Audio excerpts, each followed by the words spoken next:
नाम का एक बहुत सुंदर गांव था। वो गांव वादियों में बसा हुआ था। आसपास बहुत सारे पहाड़ थे। पहाड़ों से घिरे इस गांव में राम मोहन नाम का एक बहुत मेहनती किसान रहता था। राम मोहन अपने घर आता है। मालती उसे पानी लाकर देती है। लीजिए जी, आप सुबह से खेत में काम कर रहे थे, थक गए होंगे। मैं आपके लिए खाना लगाती हूँ।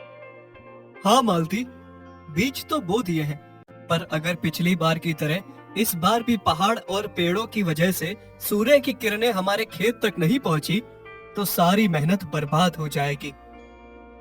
नहीं जी, ऐसा कुछ नहीं होगा। इस बार भगवान हमारा साथ देंगे। आपकी मेहनत बर्बाद नहीं जाएगी। हाँ, उम्मीद तो है। अच्छा, एक खबर है। मोहित का फोन आया था। उसकी छुट्टी है, तो वो 2 महीने के लिए घर आ रहा है। कल सुबह पहुंच जाएगा। अरे वाह, आपको ये बात पहले बतानी चाहिए थी। मुझे कितनी तैयारी करनी है उसके स्वागत की। वो 1 साल बाद घर लौट के आएगा। हाँ हाँ, खूब स्वागत करना अपने बेटे का। शहर में उसकी पढ़ाई भी बहुत अच्छी चल रही है। वो बहुत होनहार है, हमारा नाम रोशन करेगा। ठीक है, आप जल्दी से सो जाइए। सुबह मोहित से भी मिलना है। सुबह होती है, मोहित घर आ जाता है। प्रणाम बाबा। प्रणाम माँ। मोहित अपने पिता को प्रणाम करता है। मालती उसका खूब स्वागत करती है और उसे अच्छे पकवान खिलाती है। तीनों बातें कर रहे होते हैं। ठीक है, माँ बेटे बैठ के गप्पे मारो। मुझे खेत में बहुत काम है। मैं चलता हूँ, रात में मिलता हूँ। रुकिए बाबा, मैं भी खेत में चलता हूँ आपके साथ। मैं आपकी मदद करना चाहता हूँ। अरे बेटा, तुम अभी तो घर आए हो। इतना लंबा सफर है, थक गए होगे। तुम अभी आराम करो। नहीं बाबा, इतने दिन बाद आपके खेतों में जाने का बहुत मन कर रहा है। चलिए। ठीक है बेटा, चलो। राम मोहन और मोहित दोनों खेत पहुँचते हैं। पिताजी, क्या आपने बीज बो दिए हैं? हाँ, इस बार मैंने सबसे अच्छे किस्म के बीज इस्तेमाल किए हैं।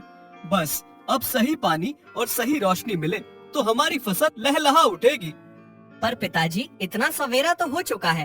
अब तक तो सूरज की किरण यहाँ तक पहुँच जानी चाहिए थी, लेकिन हमारे खेत में बिल्कुल भी धूप नहीं पहुँच रही है।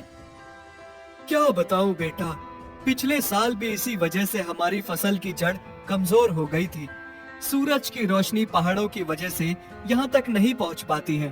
पहाड़ों को तो हम हटा नहीं सकते। अब तो बस भगवान ही हमारी मदद कर सकते हैं। पिताजी, इसका इंतजाम तो हमें खुद ही करना पड़ेगा। सूरज अपनी दिशा तो बदलेगा नहीं। हमें ही अपनी बुद्धि का इस्तेमाल करके कुछ करना पड़ेगा। बेटा, हम कैसे सूरज की दिशा बदल सकते हैं? यह तो असंभव है। बाबा, विज्ञान के आगे कुछ भी असंभव नहीं होता। हमें इस बारे में पढ़ाया गया है कि कैसे हम रोशनी की दिशा बदल सकते हैं। आप मुझ पर छोड़ दीजिए। मोहित घर जाता है, अपनी किताबें निकालता है और साइंस के रिफ्लेक्शन के बारे में पढ़ना शुरू करता है। वो इंटरनेट और बुक्स की मदद से सारी जानकारी इकट्ठा करता है। वो समझ लेता है कि कैसे रिफ्लेक्शन की मदद से वो अपने खेत की परेशानी दूर कर सकता है। अपने गांव में घूम घूम कर शीशे जमा करना शुरू करता है। वो सभी के घरों और दुकानों पर जाकर बड़े छोटे शीशे जमा करता है। बेटा, तुम ये शीशे क्यों जमा कर रहे हो? तुम करना क्या चाहते हो? पिताजी, अब बस देखते जाइए। मैं आपकी परेशानी हमेशा के लिए दूर कर दूंगा। मोहित पहाड़ों से रस्सी बांधकर ऊपर चढ़ता है। वो बहुत ही मुश्किल और कठिनाइयों से ऊपर तक पहुंचता है। एक एक करके रस्सी की मदद से शीशे पहाड़ के ऊपर पहुंचाता है। फिर उन्हें वहां लगाने के लिए स्क्रू का इस्तेमाल करता है। उसके पैर जख्मी हो जाते हैं। शीशे से उसका हाथ भी कट जाता है, लेकिन वो हार नहीं मानता है। वो दिन रात लगे रहता है और पहाड़ पर शीशों को ऐसे लगाता है कि सूरज की किरणें सीधा शीशों पर गिरकर रिफ्लेक्ट होती है और फिर राम मोहन के खेत पर गिरती है। जैसे ही मोहित का काम खत्म होता है, राम मोहन के खेत के साथ साथ आसपास के सारे खेत भी सूरज की किरणों से खिल उठते हैं। सभी के खेतों पर अच्छी रोशनी आती है। वाह मेरे बेटे, तुमने तो कमाल ही कर दिया। ये तो जादू है। तुमने तो सूरज का रुख मोड़कर हमारे जीवन में उजाला कर दिया। मुझे तुम पर गर्व है बेटा। अरे पिताजी, ये सब तो विज्ञान का कमाल है। अब देखना आप सबकी फसल कैसे लहरा उठेगी। मोहित के इस जुगाड़ से राम मोहन की फसल लहलहा उठती है।